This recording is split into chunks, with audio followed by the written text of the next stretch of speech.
So with our next lecture, we begin with the Middle Ages, starting with the early Middle Ages. We left off with the period of late antiquity, kind of a transitionary period between the classical world of the Romans, ancient Greeks, and then eventually a new kind of civilization emerging that will define Europe for many centuries to come, right? Very often, again, referred to as the Middle Ages. We should note that is a term invented during the Renaissance to describe this period between that time and the classical period, right? So it's not like if you went back in time and you came out somewhere in the 800s and asked somebody, what period is this? Nobody would tell you this is the Middle Ages, right? So it's kind of a historian's kind of term invented after the fact. So we're going to pick up with certain developments corresponding to the Frankish kingdom, roughly where we left off. We had discussed a fellow named Charles Martel who had been able to reunite the three Merovingian kingdoms that had been established after Clovis. So by his death, we have a new kingdom, eventually also a new dynasty. Now, we had very briefly discussed how certain developments related to the Franks are laying the foundation for the Middle Ages, right? So first of all, Middle Ages defined by a kind of environment where you have mostly large landed estates, right? Where the primary economic activity is agricultural, and these landed estates are pretty much self-sufficient. So one very important development is kind of the decline in commerce and trade in that regard, right? There's very little interaction going on economically between these different landed estates. Some of that reflects the fact that the Franks did very little to encourage that kind of activity. So again, by around 750, which is shortly after the death of Charles Martel, Frankish Gaul is pretty much an agricultural state based on these large landed estates, many of them which were initially latifundia, right? That was the term used for these large landed estates back in the Roman time.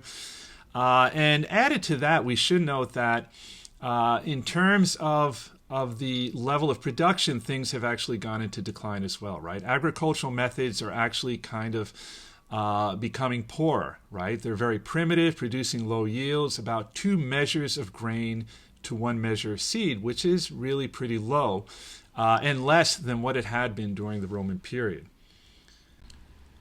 So we might focus first on political developments in the Frankish kingdom. After Charles Martel, his son will assume the throne, and that will be Pippin the Short. Supposedly not very tall. He would reign from 751 to 768. And one practice that becomes very prominent now and will become an element of kingship throughout Europe during the Middle Ages is the idea that when a king succeeds to the throne, the Pope should indicate his approval. Right? The idea that this would legitimize his rule, this ties in with the principle of the idea that a king rules by divine right, i.e. it is God's will. Therefore, if you are a subject of a king, you must obey him. Otherwise, you're going against God's will, regardless of how effective a ruler he might be. And related to this, they incorporate a ritual whereby the Pope will anoint the new king with oil in imitation of a practice depicted in the Old Testament of the Christian Bible, right? The Jewish Bible, beginning with King David. So in some ways, we can talk about the institution of kingship during the Middle Ages as being a fusion of Christian and German practices. The most important Christian element being this idea that the Pope should acknowledge the new king and very often would take part in the ritual tied to his succession, whereby he would anoint the new king with oil. So Pepin will be succeeded by his son Charles, probably better known as Charlemagne, which is basically the French version of Charles the Great.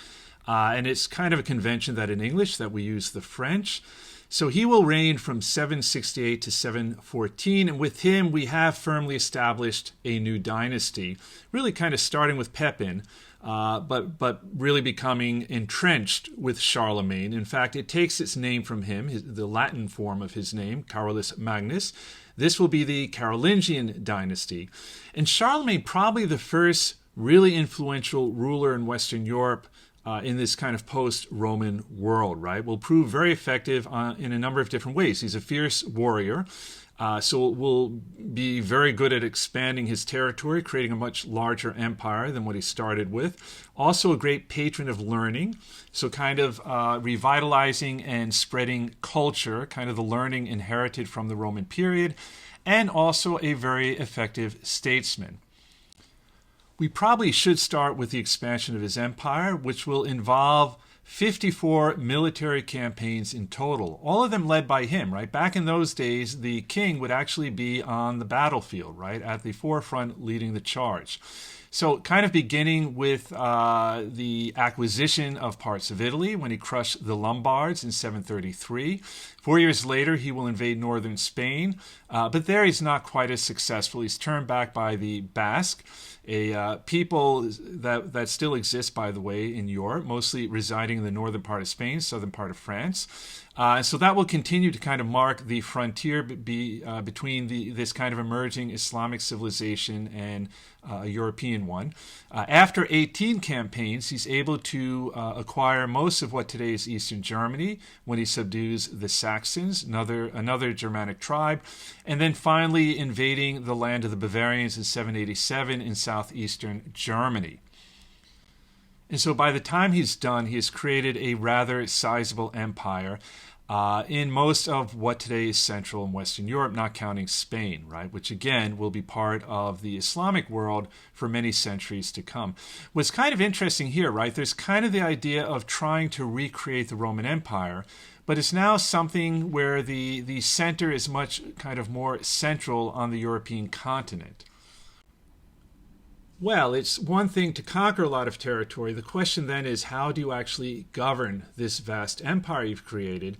And that is actually going to prove problematic, not just for Charlemagne, but for kings throughout much of the Middle Ages. Most kings are not going to have anything resembling a bureaucracy, right? The people who actually administer government on behalf of the king, such as you find in a modern state, right? For instance, in the United States, you have things like the IRS, Department of Motor Vehicle, the Post Office, right, made up of civil servants. I mean, these are not politically elected people, right? These are people who are either appointed or hired who carry out the function of government. Kings during the Middle Ages don't have this, related to which they don't have much by way of a system of taxation. You need a bureaucracy in order to collect taxes. So Charlemagne, first of all, has very limited financial resources, right? He is very dependent on his own royal estates for any resources that he might be able to use in governing. For the most part, he's going to depend on nobles. Nobles are high-ranking warriors, right? Kind of the highest-ranking warriors. Sometimes we use the term aristocracy. And he is going to grant them control over various territories in his kingdom in return for their service and loyalty. Related to this, we're going to see the development of certain titles that kind of indicate their relationship to the king, right? And the idea that they represent his authority within certain territories, right? So probably the most prominent title would be Count. These are nobles who act as the king's chief representatives within a given territory. Border districts are administered by individuals known as margraves, right? So there's kind of a special title there, kind of reflecting the fact that these territories are not as firmly under the control of the king. And in order to ensure their loyalty, counts are generally moved about periodically, right? There's kind of the idea is that you don't want a count serving with respect to his family lands, where he would have a lot of individuals directly loyal to him, right? That he might be able to kind of plot against the king with, that it would kind of function as a power base for him, right? So you kind of move them around. It's kind of better if they're representing territories where they don't really have any family ties. But nonetheless, right, there is still always the danger that, these various nobles could be plotting against you. It's very hard to keep account of what they're doing, particularly if you don't have anything resembling a proper administration. He is going to attempt to, kind of ensure their loyalty. You have what are known as messengers of the Lord King, missi dominici. So with respect to every district, one lay lord and one church official will be sent out from the center in order to report back to the king what they're doing, to keep the counts in line. In the end, though, the whole system really depends on personal loyalty to the king. So Charlemagne is a very charismatic individual, someone that people feel devoted to. He's also very savvy. As we mentioned, he's going to prove to be a very effective statesman. In this case, it means that, he would be really good at playing one noble family off another if somebody was getting out of line. But not every king down the line is going to prove quite as capable in that regard, or, able to maintain the loyalty of the high-ranking nobles who represent his authority at the more local level. Now, one thing that is going to help is the church, right? From a pretty early point, Charlemagne recognizes that the church is a very effective institution for, kind of maintaining the loyalty of your subjects. And so Charlemagne is going to do everything he can to strengthen the churches within his empire, which starts with creating and restoring bishoprics and archbishoprics, trying to ensure that the individuals appointed to these positions are in fact loyal to him. Eventually, he's actually going to be granted the title Emperor of the Romans, and this is going to reflect a growing alliance between the Franks and the papacy, and we'll get to that momentarily. That actually is the outcome of a particular historical episode. Related to this, right, we really start to see kind of a separation between the Byzantine world and Western Europe as defined by the Frankish kingdom, and with respect to which the Catholic Church is going to play a very prominent role, not just with respect to religious developments, but also as a center of political authority. So I noted there was a specific event that actually led to Charlemagne being given the title Emperor of the Romans. Actually, eventually it'll be Holy Emperor of the Romans, or Holy Roman Emperor.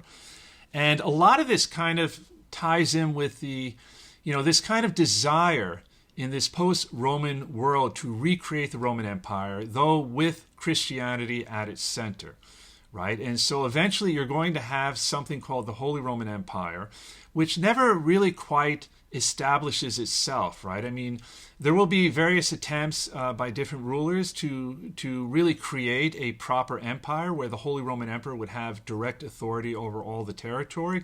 In the end, though, it's really going to kind of fail, and eventually the whole thing will come to an end in the early 19th century via Napoleon. So that's kind of a long, drawn-out story, and we'll be revisiting that story as we move forward. But just for now, to note that if you're reading a historical work and they make a reference to something called the Holy Roman Empire, just be clear with yourself that that is something very distinct from the Roman Empire. Something completely different, has much more to do with developments during the Middle Ages in Europe, and then moving forward right up until the 19th century. In any event, how did Charlemagne end up with that title? Well, what happened is in 799, the Pope at the time, Leo III, had actually gotten into trouble with many individuals in the church hierarchy, but also the local population in Rome. At some point, they rebelled against his authority, and he was first forced to flee. And so, where to go? He ran to Charlemagne and elicited his support to see him reinstated within the papacy, which Charlemagne did. He went to Rome in November of 800 and militarily had Leo III reinstated. And in return for the favor, on Christmas Day in 800, the Pope proclaimed Charlemagne Emperor of the Romans, thus marking the beginning of the Holy Roman Empire. And some historians would argue the beginning of Europe. And when we say Europe, we mean much more than simply a geographical landmass. We're talking about the beginning of a new civilization where the center of gravity is somewhere smack in the middle of the European continent. And, if you go back to the Roman period, there really isn't anything we could call Europe, right? There is the Roman world, which roughly corresponds to the Mediterranean world. And if you're going to define some kind of larger civilization, it really would correspond to all points along the Mediterranean, in the Middle East, in Europe, Southern Europe, North Africa, and so forth, right? So in other words, the Mediterranean part of Europe had much more to do with North Africa and the Middle East than it did with other parts of Europe, what today constitutes the central and northern parts of Europe. And certainly they wouldn't have seen themselves as being part of some kind of larger European civilization, but that's going to start to change now, right? Basically, with Charlemagne, we have a new center of gravity much further to the north, and of course, the Roman Empire no longer exists. And related to this new European civilization, which you could argue begins with Charlemagne's coronation as Roman emperor, is going to represent a fusion of Roman, Christian, and Germanic elements, right? So again, some historians see this as constituting the foundations of a new, distinctly European civilization. So what was that civilization like? And we can talk about this particular period in the history of Europe corresponding to the early Middle Ages, let's say the early part of the early Middle Ages, as constituting the Carolingian world, right? And so this is where, for instance, the fact that Charlemagne was a patron of learning becomes very important. He would be very active in promoting a revival of classical studies in Latin culture, right? So the ancient Roman world providing the intellectual foundation for something new. And the centers of learning would be the monasteries, right? To some degree churches, but monks would be at the forefront in terms of preserving the learning of the ancient Roman world. Right? This was probably done primarily through the copying of classical texts, both Christian and Latin, in these kind of specially designated rooms known as scriptoria. So approximately 90% of the ancient Roman works that currently exist only exist because they were copied down by the Carolingian monks. What they didn't copy down, and even some of what they did, eventually becoming lost for all eternity. So that tells us something about developments on the intellectual front. And of course, a good question might be, well, how much influence would the learning of monks have on the broader population? Somewhat limited, though it does filter down and certainly would have impacted how rulers ruled, also whatever role monks and other members of the clergy played within the broader society. One very important influence the church is going to have is on marriage, right? And in some ways, this development, its impact has lasted up until the present, right? So the church is going to be very active in promoting monogamy, something that was not quite as commonplace at the very beginning as it would later become. Right, so, related to that, from a pretty early point, there is going to be a growing expectation regarding the faithfulness of wives, something that's never fully applied to husbands. And early on, very often husbands would have kept concubines, women with whom they had sexual relations, but to whom they were not married. So the church, particularly through monks, are going to try and do away with some of that. They're going to try and Christianize marriage, first and foremost by making it a sacrament, an indissoluble sacrament, meaning that once you get married, right, this is, kind of the idea that God has brought this man and this woman together, and let no man sunder what God has created in that regard. This is actually initiated in 789 by a Frankish church council, but it's really going to stick. Related to this, concubinage and divorce are condemned. I said easy divorce here. The idea is you really can't get divorced. You can get what they call an annulment, but the bar is pretty high, right, in your ability to actually dissolve a marriage, right? And the idea with an annulment is as if to pretend the marriage never happened, right? So it's kind of something a little bit different from a divorce. And in fact, by the 9th century, the church has pretty much established that they have the right to prohibit divorce, right? So you really have to, somehow convince members of the clergy that, there's somehow sufficient reason for dissolving the marriage. And again, the bar is pretty high. Related to the development of, kind of different ideas about marriage would be the development of the nuclear family, right? Nuclear family being the idea that the primary familial unit is the husband, the wife, and children. And this is very different from what had been much more common, where the emphasis had been on the extended family. Finally, sexual relations are considered only legitimate within the confines of marriage and for the purpose of procreation. So here we see the influence of St. Augustine, related to which also all forms of contraception are condemned, right? Because again, sex should be only for the purpose of procreation. And if you're using contraception, the implication is that you're trying to have sex for some other reason, right? So that had to be discouraged. So also related to that, the church is going to condemn infanticide, the killing of infants, which actually was not an uncommon practice in the ancient Roman world.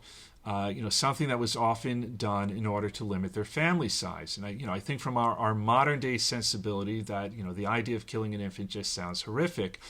But it is interesting to consider that, in a different place, a different civilization, a different time, it was actually considered a perfectly legitimate practice.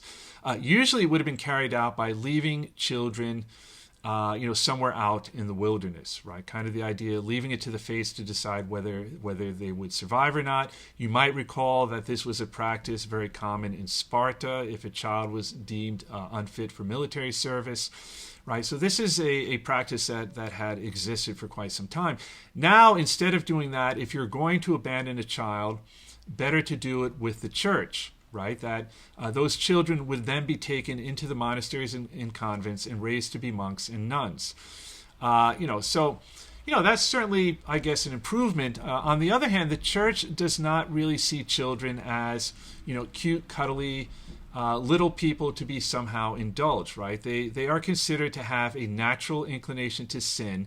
Therefore, strict discipline is deemed necessary, right? So, this is very different. Actually, it's not going to be until much more recent times that you have this idea that, childhood is this wonderful stage where you should be encouraged to play and have fun, not to have too many responsibilities and so forth. Throughout much of history in Europe and many other parts of the world, children are, in effect, like little people who are adults in waiting. Right? And as soon as possible, they should be given certain responsibilities, chores, and so forth, and transformed into adults, right? So adulthood would have begun much earlier back in those days, right? Again, you didn't really have this idea of childhood as a particular stage of development, and certainly not of, teenagers, right? Which is something that doesn't really come about until the 1950s. Now, the Carolingian world, as you might remember, we talked about how from a pretty early point in the Frankish world, most of these landed estates are self-sufficient. There's very little in the way of commerce or trade, meaning also there's very little in the way of towns. If you're moving between landed estates, it is a pretty inhospitable environment, very dangerous, related to which there really was this idea that if someone showed up at your doorstep, you had an obligation to demonstrate hospitality, right? To take care of them, to offer them shelter. This was often referred to as a kind of Burgundian law, where they basically defined in a more precise way the rules of hospitality. This probably would have applied first and foremost to monasteries, right? So if you were moving between estates, and by the way, that wouldn't be happening too often, right? But you really would be confronted with many different dangers, some of them corresponding to the elements, thunderstorms, snowstorms, and so forth. Others having to do with brigands and mercenaries, people who would rob you and so forth, or worse. So your best chance would have been to stop off at a monastery, right? The greatest likelihood is you might find a monastery somewhere out there in the wilderness, and monasteries very often had special facilities to take in guests, right? Very often they would have at least 2 guest houses. One would be for wealthier patrons, right? Others for the poor. But basically the idea that they had an obligation to take in weary travelers, provide food, provide shelter, and to ensure that they survived. And by the way, as far as the food that you were provided, it was pretty basic. And in fact, for most of the Middle Ages, the diet will be extremely basic. The primary food would be bread, right? And the primary grain would be wheat. So the main staple for both rich and poor was bread. There was some meat consumption, primarily pork, taken from domestic pigs. But that probably would have been really reserved primarily for the upper class. So maybe the poor might very occasionally, maybe on feast days, supplement their very basic diet of bread with a bit of meat. The hunting of wild game was very popular. But by the way, there were very strict rules about who could hunt what kind of wild animals and where. And if you were a poor peasant, you best take care not to be hunting, animals reserved for nobles or for royalty and so forth. Nonetheless, very popular. Very little beef or mutton, i.e. sheep, was eaten. People did have cows, but they were used primarily for dairy products. And male cows or oxen used to draw plows. Sheep primarily for wool. So again, occasionally you might eat some beef or mutton, but it was very rare. Dairy products were consumed in large quantities, right? So probably people had serious cholesterol issues. They would be eating a lot of milk, cheese, butter. And there were some vegetables, right? Mostly legumes such as beans and peas, and roots such as onions and carrots. And what you might note is missing there, which is today a major staple of the Northern European diet, would be the potato. Also the tomato, if you're thinking about the Mediterranean diet. And that is because the potato and tomato come from the New World. Until, after Christopher Columbus, there are no potatoes or tomatoes to be found in Europe. Finally, the primary drink was beer or ale. Certainly, among the wealthier, wine would also have been drank in considerable quantities. But among the poor, and even among the wealthier, beer was probably the dominant beverage, the beverage of choice. Some of that reflects that, you had to be very careful about any water you might drink, that it didn't have impurities in it. People would be using it for bathing, for washing clothing, and so forth. So in some ways, beer would have been safer. Finally, in terms of medicine, if we're talking about life in the Carolingian world, very, very primitive, particularly compared to what's beginning to develop in the Islamic world. Medical practices tended to stress, just kind of home remedy type stuff, right? Medicinal herbs. The practice of bleeding was very common, something that from a pretty early point in the Islamic world would be recognized as actually harmful. The idea of using leeches in order to bleed people out. And that kind of tied in with the idea that, there was kind of an idea that when people were sick, they had kind of an imbalance of humors. It had to do with liquids, and if you could kind of restore the balance, perhaps by bleeding people, they might recover. Of course, really what you were doing was weakening people who were already ill. They did have physicians, but they were few and far between. But if you had a much more serious illness, particularly if you came from a more noble background and you had access to perhaps a monastery or a more major town, and in the Mediterranean world, there will still be some towns continuing to exist. You might see a physician, but even there, right, kind of the medical practice was pretty primitive. And finally, there were certain kind of magical rites and influences that had carried over from pagan times. And these were very often kind of reconfigured as being associated with Christian saints, right? Individuals that at some point came to be considered as holy. And kind of the idea that, if you visited a church that contained some of their relics, it could be bones, teeth, articles of clothing, and so forth, that some kind of holy power was associated with these relics, and if you kind of said certain prayers, that it might help heal you. By the way, some of those practices continue to exist until the present. But what is kind of interesting, many of them actually had pagan origins, right? So they were just kind of legitimized by connecting them to the church, to the Christian faith, through these Christian saints. Well, kind of coming back to political developments, after Charlemagne, actually, and I mentioned this Holy Roman Empire is never really going to become firmly established, periodically fragmenting.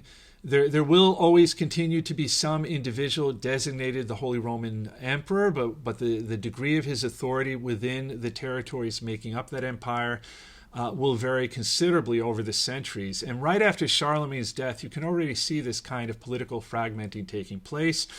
Shortly after, Charlemagne is succeeded by his son Louis the Pious. So he will kind of keep it together for a bit up until 840. But then following his death, the empire will become divided between his three sons, right? So kind of carrying on this a kind of tradition from the Merovingian period of, after a king dies, dividing up his territory among the sons. In this case, between Charles the Bald, Lothar, and Louis the German. And related to this, we're going to see two different cultures emerge in connection with kind of where this division takes place, right?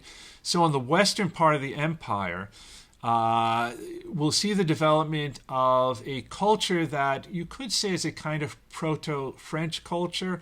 It certainly is centered on the Latin language, eventually evolving into what today we call French, the French language, right, which belongs to a family of, we refer to as Romance languages, which has nothing to do with, being romantic. It has to do with the fact that they have an origin in the Roman language of Latin. In the East, they will tend to favor Germanic dialects, and that will, in a sense, kind of lay the foundation for a proto-German culture that will emerge there. And then at some point, if we're looking at Europe as a whole, we should kind of start talking about other people who are starting to come into the region. So one very important people are the Magyar, who begin invading Europe in the 9th and 10th centuries. You see them indicated there in green. From the north, we're going to see Vikings spreading throughout the northern part of Europe.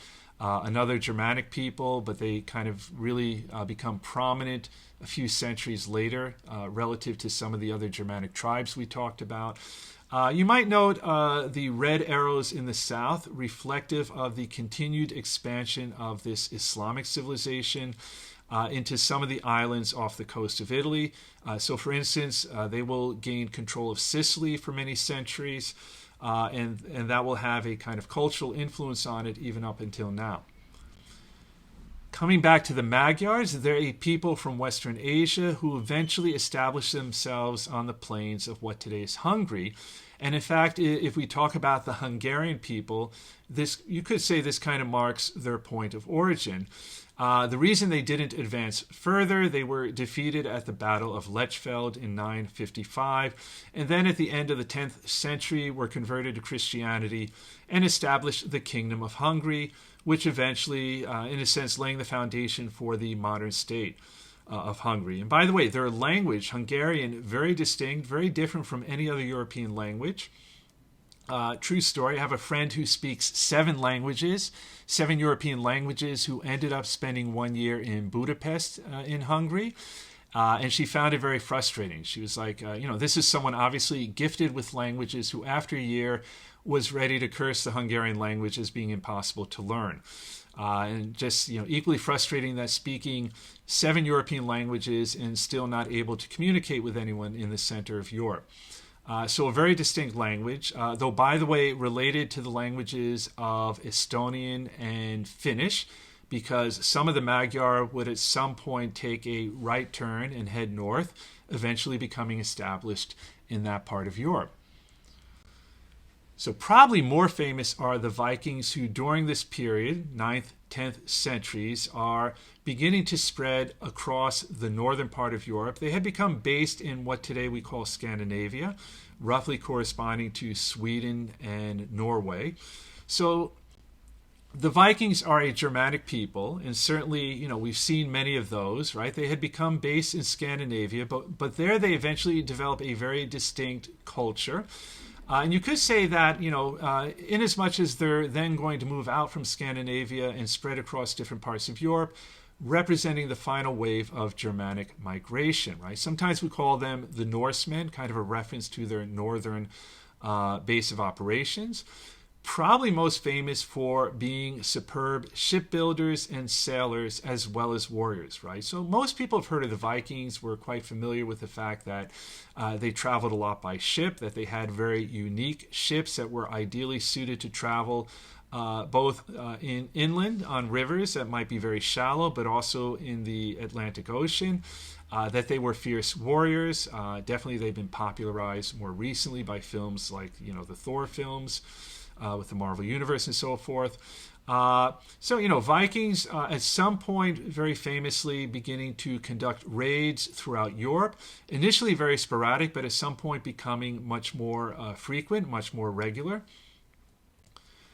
And again, their ability to travel by sea on these boats that could go very far inland, very far upriver, but also very sturdy, could travel in rough water on the ocean and so forth, was a major factor in their ability to carry out raids, right?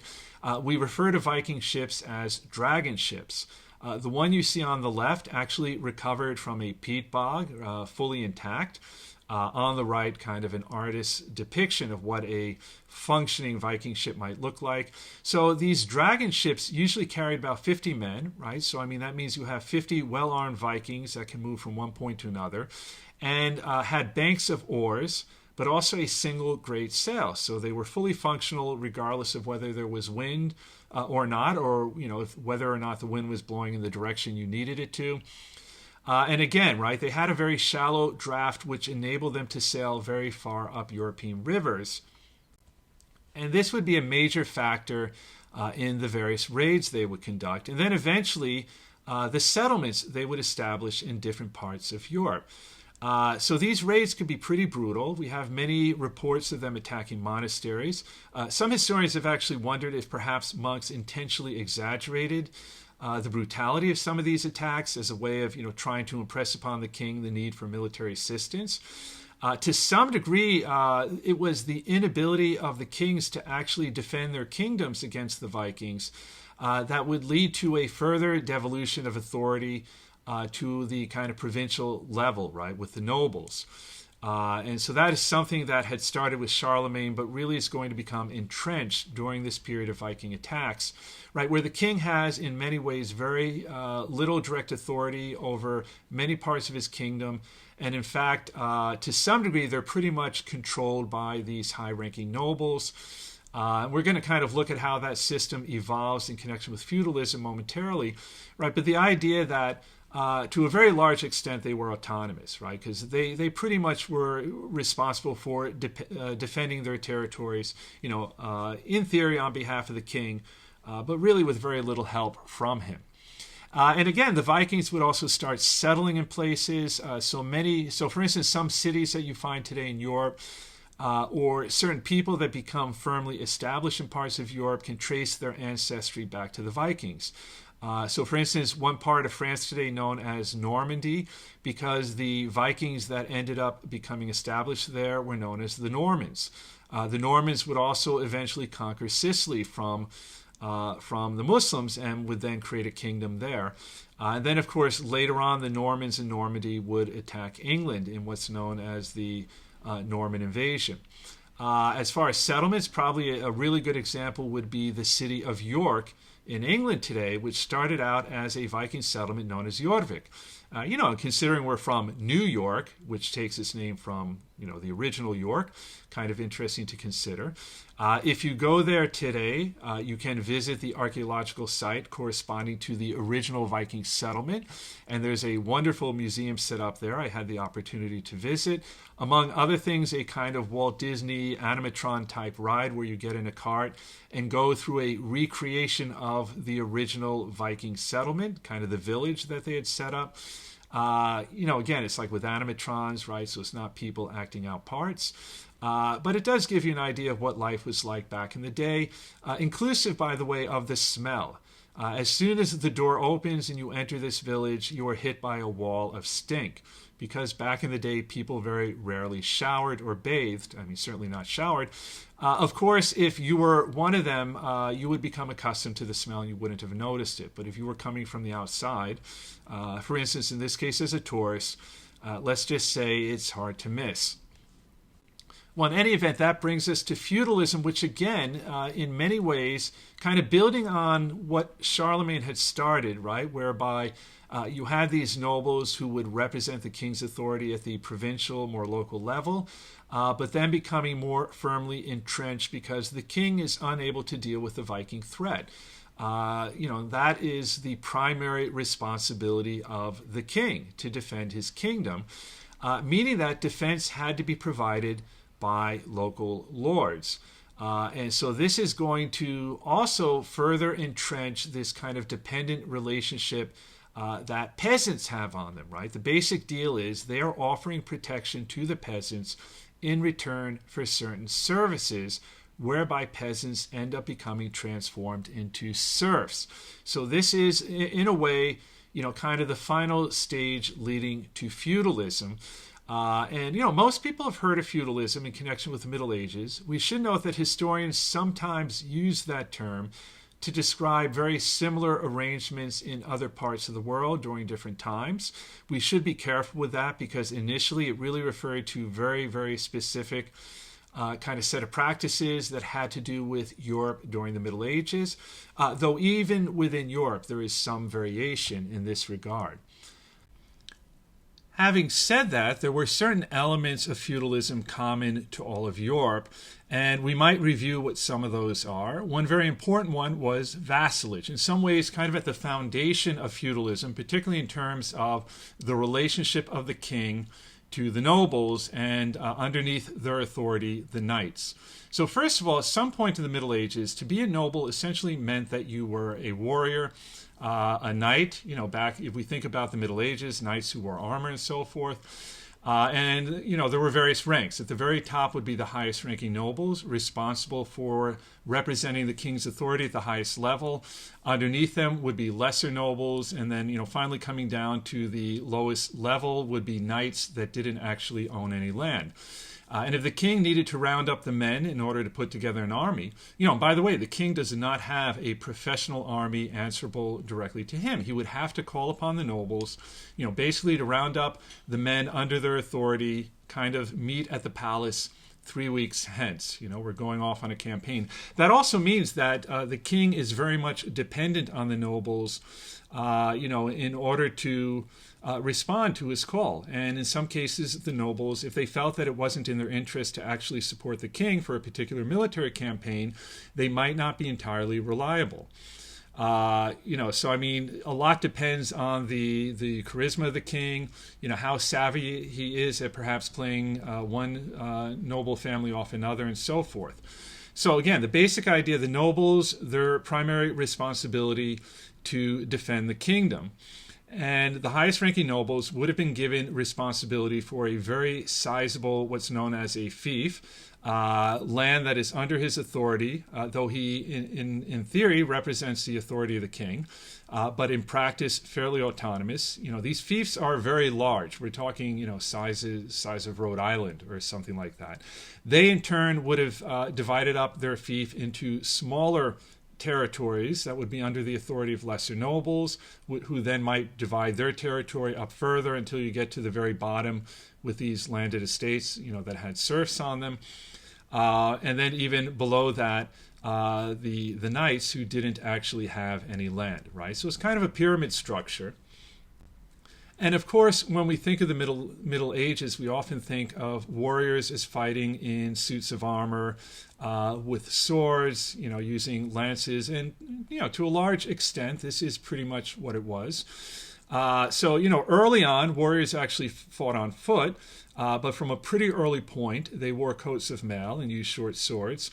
Later on, they would fight on horseback, but that actually meant that you had to, find a way to ensure that knights did not fall off the horse. These coats of mail could be very heavy, very cumbersome, though they did provide a fair measure of defense. So one invention connected with this was the stirrup, which basically allowed for heavily armored cavalry wielding long lances. The lances also, of course, would create an imbalance that could cause a knight to fall off the horseback. So again, vassalage in many ways underpinning feudalism in its entirety. So just kind of by way of review, vassals at the highest level granted fiefs, usually land, actually in principle it could be something else, in return for military service. Right? So that's kind of the basic trade-off, right? They are getting land or authority or control over land. In return, they are expected to provide the king with military service. And all of this is kind of based on, a code of honor, right? It's really, that you simply trust that people are good for their word. The fief-holding relationship, though, can often be very complicated. right? So, again, very often, especially at the highest level, the highest ranking lords often were very powerful individuals. In some cases, might even have more influence than the king himself. Those lesser nobles that were under their authority, in a sense, were vassals to them. And then, of course, again, at the very bottom, you had knights with, barely enough land to provide for their own equipment, or not even any land at all. And so there's kind of different levels of loyalty that might end up conflicting with one another, right? So, if a high-ranking noble went against the king, a major question would be to whom were his, those nobles under his authority, to whom were they more loyal? The king or the higher-ranking noble above them? Probably more likely the latter, right? That is the individual with whom they would have to deal with on a more extensive basis. And in some ways, for quite a while, power is going to lie more with the great lords than the kings. Kings are really dependent on them. Again, they do not have their own bureaucracy or administration, right? Like individuals who actually work directly for the king, by which they might physically collect taxes and so forth. They also don't have a professional army.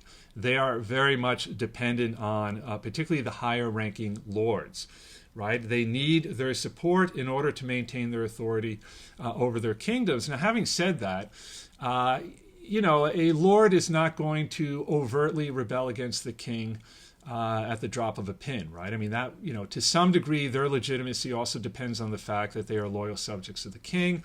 But, there is some room for navigating that relationship, and nobles would always be thinking about how best to leverage their position to their own advantage, which very often ran counter to that of the king.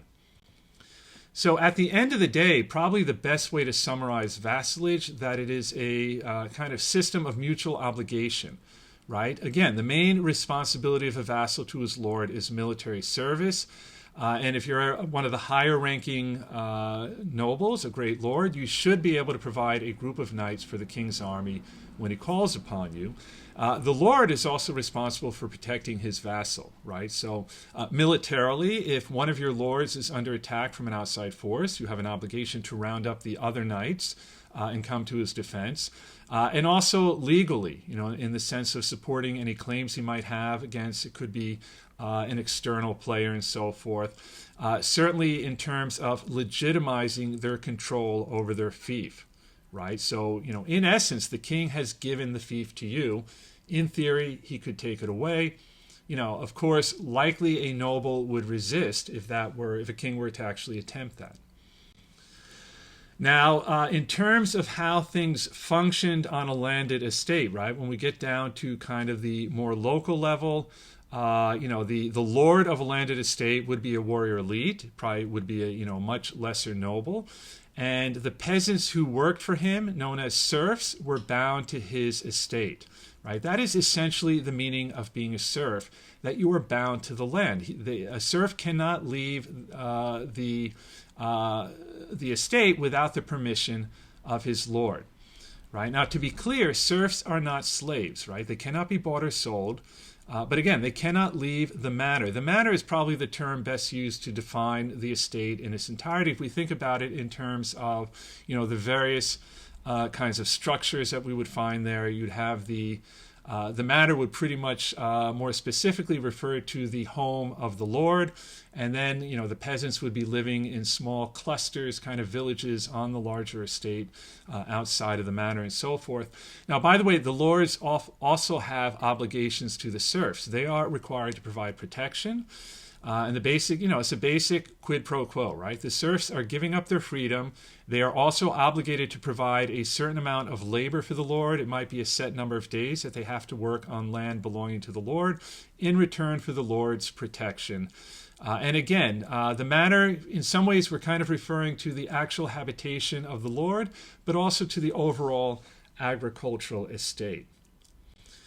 So as I mentioned, the primary obligation of a serf is that they have to spend some of their time growing food for the noble, right? The land on the estate that they would be working on to grow food for the Lord, known as a demesne, right? This is land retained by the Lord that the serf, probably a set number of days, it could be 3 times a week or something of that nature, that the serfs have to work the Lord's demesne. And by the way, they might also be obligated to provide other services as well. Now, the rest of the landed estate would be allocated to the serfs for their own maintenance, right? So each serf family would have a plot of land on which they could grow food for themselves. So, I mean, that's kind of the basic elements of the relationship. And, on the face of it, it might seem like a fairly equitable kind of deal in terms of each side getting something. But, when you really look at it more closely, it's pretty clear that the serfs get the short end of the stick, right? So in addition to having to devote a certain amount of their labor to working the demesne, serfs very often had to pay various rents. So for instance, yes, they could devote some time to growing their own food, but they would they would probably have to provide a share of that to the Lord as a kind of rent for, him allowing them to use that land. The land belongs to him. They very often had to pay for the use of other services that the manor provided. For instance, if they wanted to use the common pasture land for, maybe the handful of sheep that they had, if they wanted to use some of the streams for fishing or maybe for washing clothing, similarly using ponds, the surrounding woodlands, if they wanted to do some hunting. Though, by the way, if they go hunting in the woodlands, there would be very clear restrictions about what animals they could hunt and in what quantity. Right. Finally, there would have been, each cluster of serfs' homes, each village would have had its own church. The serfs were also required to pay a kind of tax, a tenth of their produce, known as a tithe, to the local village church. Right. So, yes, the Lord had certain obligations to the serfs, but clearly the greater preponderance of obligations ran in the other direction. Even beyond what we just discussed, the lords had many different kinds of control over their serfs, right? So, for instance, they possessed a variety of legal rights. To give an example, in addition to not being able to leave the manor without the lord's permission, a serf could not marry anyone outside the manor without his approval. Lords also exercise public rights and political authority on their lands. And a good example would be if a serf committed a lesser crime. If it were a major crime, it would probably be tried by a royal court. Which very often these were mobile. They would be kind of moving from one part of the kingdom to another. But lesser crimes would have been tried by the lord himself. And finally, the lord had monopolies over certain services for which the serfs had to pay a fee. So if you wanted to grind your grain into flour to make bread, you would have to use the mill. There would be a mill on the estate, but you'd have to pay a fee for that. Same thing if you were going to a bakehouse. It's not like you had a fully operational kitchen in your small hovel in the village, right? So a lot of these things you would have to actually go to the Lord for. And to give you kind of an idea visually of what a manor might have looked like, manor here meaning the entire estate, we have this map here. You can kind of see in the center you have the manor house. And then some of the, the structures that would have had specific purposes, like for baking, for grinding grain into flour and so forth, that would have been pretty close to the manor house. Blacksmith as well. And then further down the road over the river, you have kind of an area of common pasture where people could allow their sheep or cows to graze. And then, of course, the village, and there might be more than one village on an estate. In this case, this is where the serfs actually lived. There would have been a church there, also a special house for the priest. Further afield, you can see, kind of the fields, some of which were used to cultivate food for the Lord, others that were common fields that the serfs could use. And then you had the forest and so forth. But remember, all of this actually belonging to the Lord. You have to pay to use it for hunting, for washing, for growing, for grinding grain into flour and so forth. So we'll finish this lecture with consideration of some of the developments in the Byzantine Empire, and then finally by looking at a new people who are going to begin migrating into Europe, Slavic people. So first, the Byzantine Empire. You might recall we last time we mentioned that after Justinian's reign, you could characterize the rest of the history of the Byzantine Empire as a very kind of slow, gradual decline. But we should note that there would be periods along the way where, things got much better. Even where the Byzantine Empire was able to recapture some lost territory and so forth.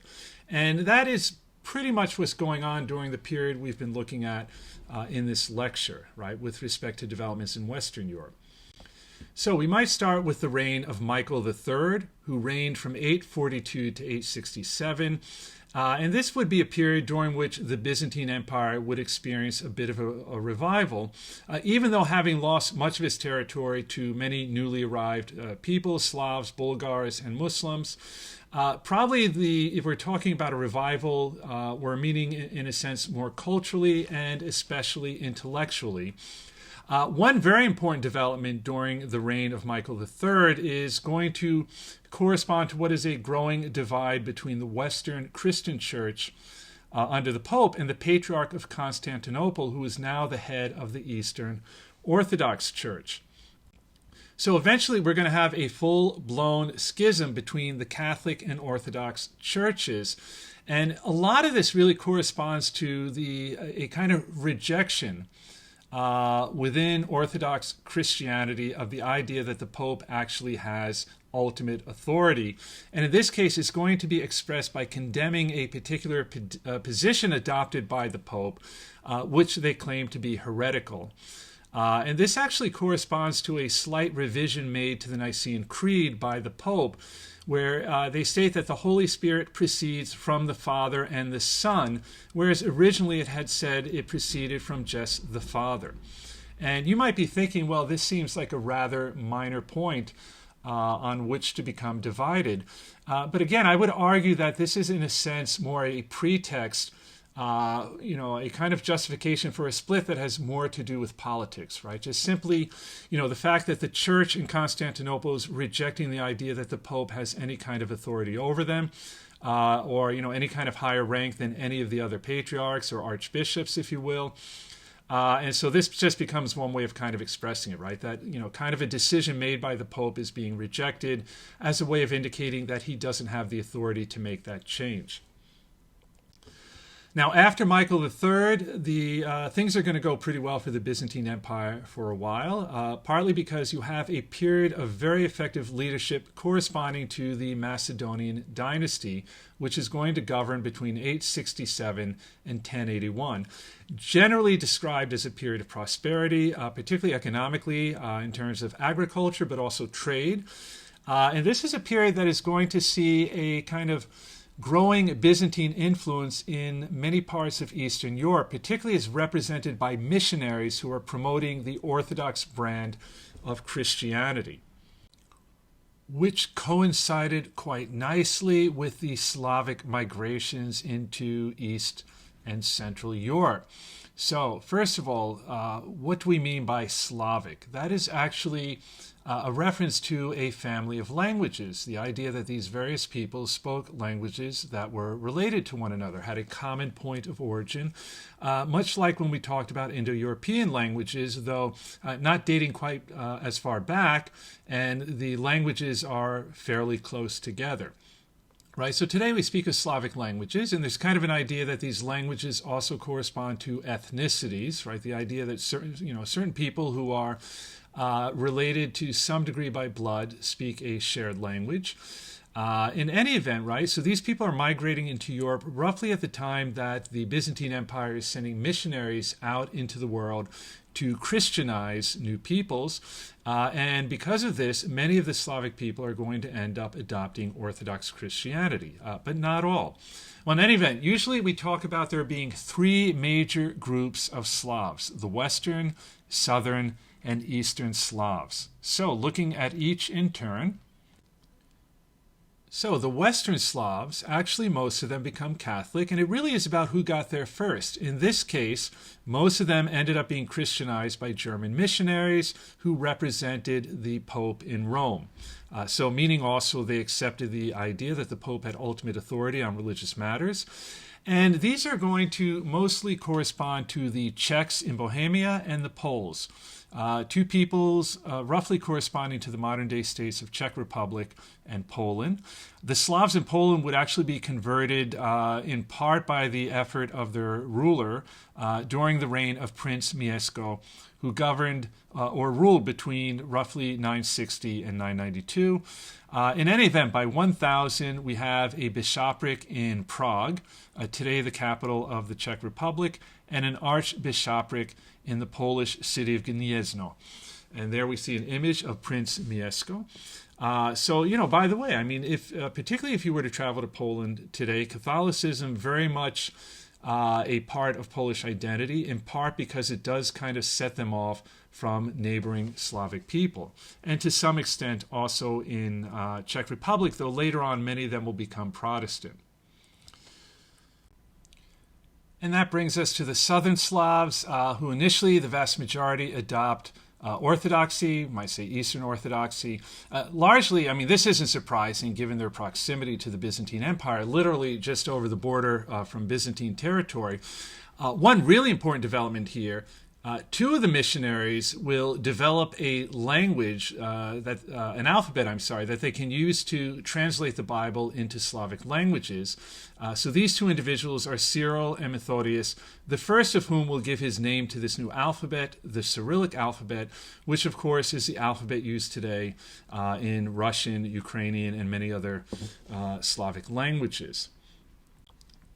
Now, I indicated initially pretty much all of them adopting Eastern Orthodoxy. At some point, we see a split that in some ways will define or make the distinction between two different Slavic people, the Serbs and Croats, the latter accepting Roman Catholicism. And there are a lot of politics involved in this decision, some of it reflecting a desire to form alliances with states to the west that are predominantly Catholic. Serbs will remain loyal to Eastern Orthodoxy. And that actually becomes a factor kind of shaping their relationship right up to the modern period, though we're not going to get into that right now. You might remember another people that we encountered earlier, the Bulgars, an Asiatic people that had become situated in the Balkan Peninsula. So many of them are eventually absorbed into the Southern Slavic population, even if kind of maintaining a sense of their own distinct identity. But eventually speaking what is in essence a Slavic language, Bulgarian, and eventually converting to Eastern Orthodoxy. And finally, we have the Eastern Slavs that will eventually become modern-day Russians, White Russians, or Belarusians, and Ukrainians. Interestingly, the name Russia deriving from the Viking settlement of Novgorod, and the Vikings there were known as Rus. So at some point, I mean, they're intermingling with the larger Slavic population, and then eventually giving their name to what will become the Russian people. As far as what will become eventually the state of Russia or the Russian Empire further down the road, that actually begins in the city of Kiev, which today is located in the Ukraine.